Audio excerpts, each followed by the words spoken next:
दोस्तों, आज हम जेएल परेरी का previous year question paper solve करेंगे। इससे पहले हम हिंदी की 2 क्लास देख चुके हैं। ये हम तीसरी क्लास स्टार्ट करेंगे, इसमें हम हिंदी के 20 क्वेश्चन को सॉल्व करेंगे। तो आइए हम स्टार्ट करते हैं। ये पेपर है हमारा जेएल परेरी का प्रीवियस ईयर क्वेश्चन पेपर 26 मई 2023 का शिफ्ट 1 का पेपर है। इसे हम स्टार्ट करते हैं। हिंदी के क्वेश्चन इसमें हम देखेंगे 20 क्वेश्चन, जो आपकी आने वाली जेएल परेरी की जो एग्ज़ाम है उसके लिए बहुत हेल्पफुल होंगे। तो आइए हम स्टार्ट करते हैं।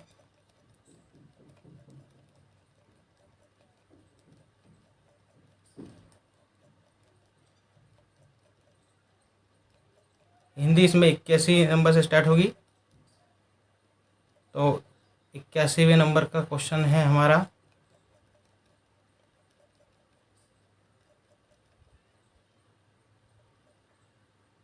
इक्यासीवें नंबर का क्वेश्चन है हमारा।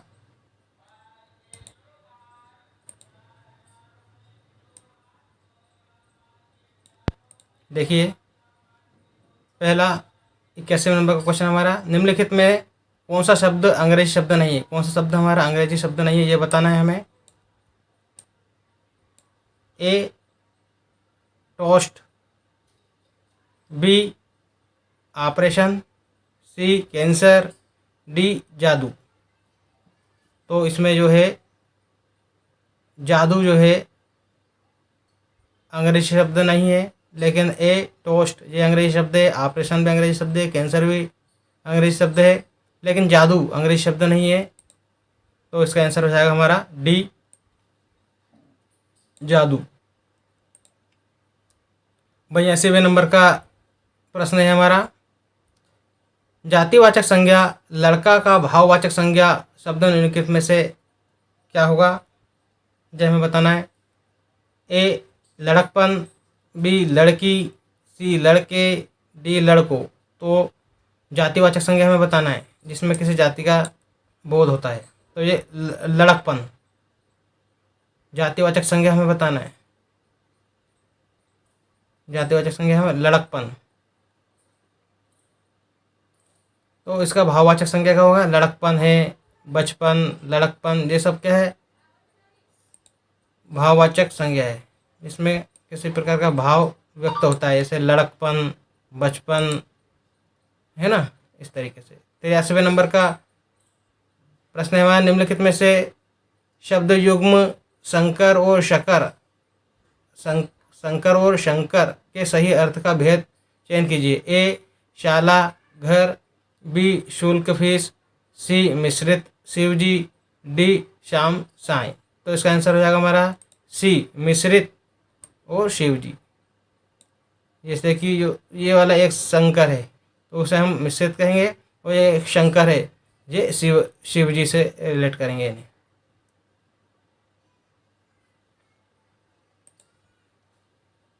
चौरासीवें नंबर का प्रश्न है हमारा, मैं सत्य कहता हूँ सखे सुकुमार मत जानो मुझे, यमराज से भी युद्ध में प्रस्तुत सदा मानो मुझे, हे सारथे दो द्रोण क्या आवे स्वयं देवेंद्र भी, वे भी ना जीतेंगे समर में आज क्या मुझसे भी।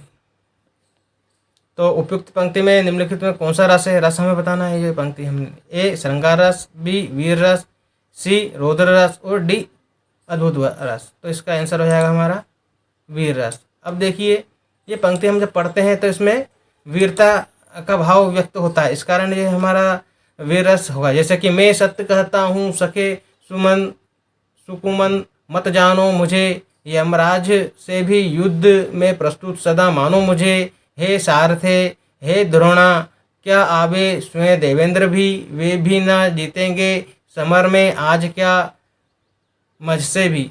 तो इसमें एक वीरता का भाव व्यक्त हो रहा है इस पंक्ति में, इसलिए इसका उत्तर वीर रस होगा।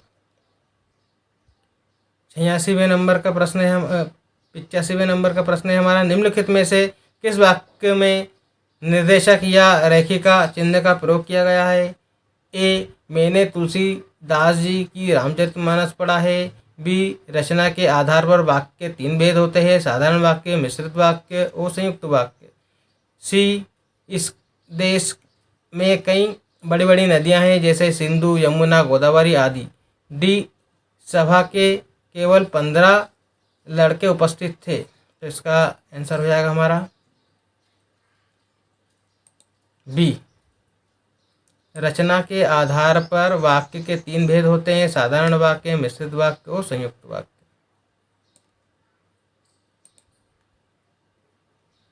86 नंबर का प्रश्न है हमारा, वाक्य राम ने रावण को मारा निम्नलिखित में से किस भूतकाल का उदाहरण है? ए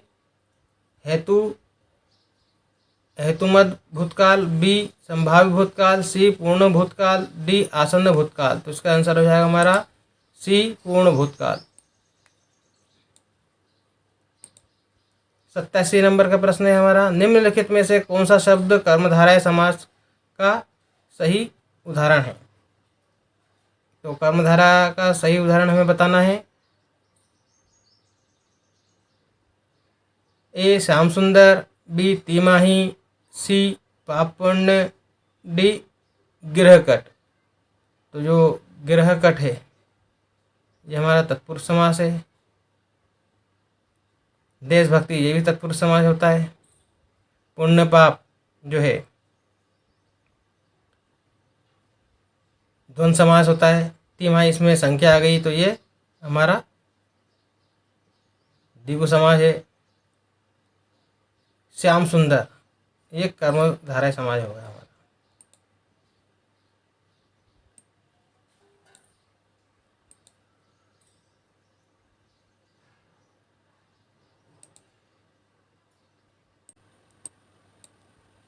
तो इसमें जाएगा हमारा उदीची का अवाची। इसका उत्तर है हमारा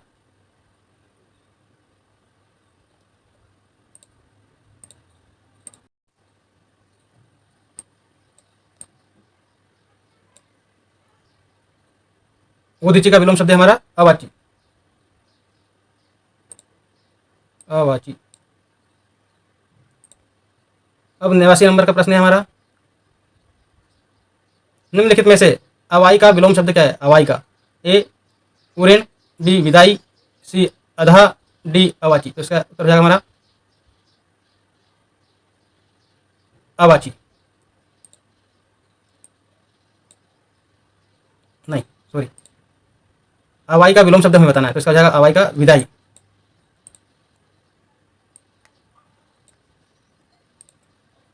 नब्बे नंबर का प्रश्न है हमारा, निम्नलिखित में से असंगत बेमेल शब्द का चयन कीजिए। असंगत हमें शब्द बताना है। ए साक्षित, बी अपवारण, सी छिपना, डी गुप्त। तो इसका उत्तर हो जाएगा हमारा असंगत हमें बताना है साक्षित।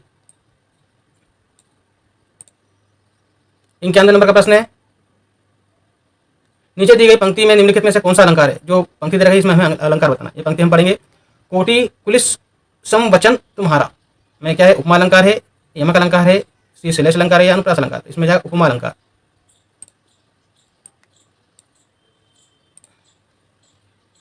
92 नंबर का प्रश्न है, निपात के संदर्भ में निम्नलिखित में से कौन सा कथन सही है? मूलतः निपात का प्रयोग अवयव के लिए होता है, इनका कोई लिंग वचन नहीं होता। निपातों का प्रयोग निश्चित शब्द के लिए होता है। बी निपातों का प्रयोग निश्चित शब्द या पूरे वाक्य का श्रव्य भावार्थ प्रदान करने के लिए नहीं होता है। सी निपात का लिंग वचन होता है। डी मूलतः निपात का प्रयोग अवयवों के लिए नहीं होता है। तो इसका आंसर हो जाएगा हमारा ए, मूलतः निपात का प्रयोग अवयवों के लिए होता है, इनका कोई लिंग वचन नहीं होता है। निपातों का प्रयोग एक निश्चित करने के लिए होता है। 93 नंबर का प्रश्न है हमारा, निम्नलिखित में से वाक्य के पूर्णतः शुद्ध रूप त्रुटि रहित वाक्य का चयन कीजिए। त्रुटि युक्त वाक्य का चयन करने में ए महात्मा जी अपना आगामी जीवन यही बताएंगे।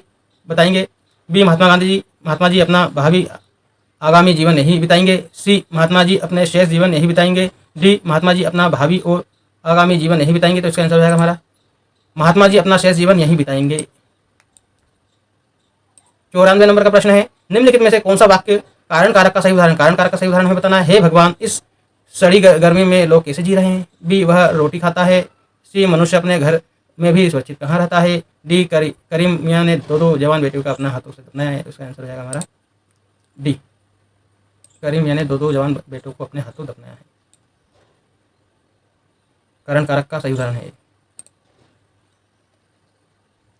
95 नंबर का प्रश्न है, जिन स्वर वर्णों के उच्चारण में 8 गोलाकार हो जाते हैं उसे क्या कहते हैं? ए अनुओष्ठी स्वर, बी ओष्ठिक स्वर, सी व्रतमुखी स्वर, डी व्रतमुखी स्वर, अव्रतमुखी स्वर। तो सी इसका उत्तर हो जाएगा व्रतमुखी उत्तर, व्रतमुखी स्वर। 96 नंबर का प्रश्न है हमारा, निम्नलिखित में मुहावरे का हुक्का पानी बंद करने का अर्थ क्या है? हुक्का पानी बंद करने का अर्थ हमें बताना है इसमें। ए बहुत अनुभवी, बी धोखेबाजी करना, सी बड़ा बहादुर होना, सी जाति से निकालना। तो डी इसका आंसर हो जाएगा जाति से निकालना। 97 नंबर का प्रश्न है, निम्नलिखित में से कौन सा शब्द द्विगु समाज का सही उदाहरण है? द्विगु समाज का सही उदाहरण बताना है। ए यथाविधि, बी कविश्रेष्ठ, सी पेशा, डी त्रिवेदी। तो द्विगु समाज का सही उदाहरण है त्रिवेदी, क्योंकि इसमें संख्या आ रही है, इसलिए ये हमारा द्विगु समाज हो जाएगा। 98 नंबर का प्रश्न है, निम्नलिखित में से कौन सा शब्द पल्लव का पर्यायवाची शब्द है? पल्लव का परिभाषा शब्द हमें बताना है। पल्लव का पर्यायवाची शब्द हमें बताना है कि पल्लव को और क्या कह सकते हैं हम। ए पर्ण कह सकते हैं, बी उरग, सी पत्ती, डी कोपल। तो इसका आंसर हो जाएगा हमारा बी उरग। पल्लव का पर्यायवाची उरग। 99 नंबर का प्रश्न है, निम्नलिखित में से स्थान के आधार पर बताइए कि मूर्धन्य व्यंजन कौन से हैं? मूर्धन्य व्यंजन हमें बताना है। ड़ ढ, बी क ग, सी घ झ, डी न या। तो ड और च ये है हमारा मूर्धन्य व्यंजन, मूर्धा, ढ ड़। जब हमारी इन शब्दों को बोलने पर मूर्धा से आवाज़ निकलती है तो हम क्या कहेंगे कि ये शब्द जो है मूर्धन्य व्यंजन होंगे। जैसे ढ ढ, ये सब हमारी मूर्धा से आवाज़ निकल रही है, इसलिए ड और ढ मूर्धन्य व्यंजन होंगे।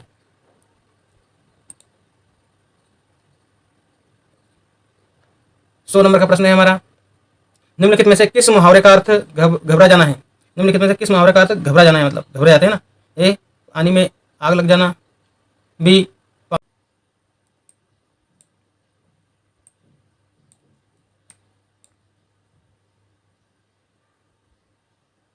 पाँव फूक फूक कर रखना, सी पेट दिखाना, डी पाँव तले जमी खिसक जाना। तो इसका आंसर हो जाएगा हमारा पाँव तले जमी खिसक जाना। जैसे कि हम बोलते हैं ना कि यार पाँव तले जमी खिसक गई, है ना, घबरा जाना। तो इसका आंसर हो जाएगा हमारा डी।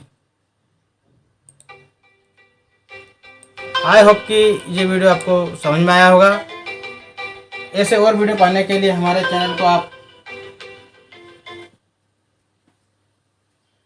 लाइक करें, शेयर करें, सब्सक्राइब करें। Thanks for watching this video.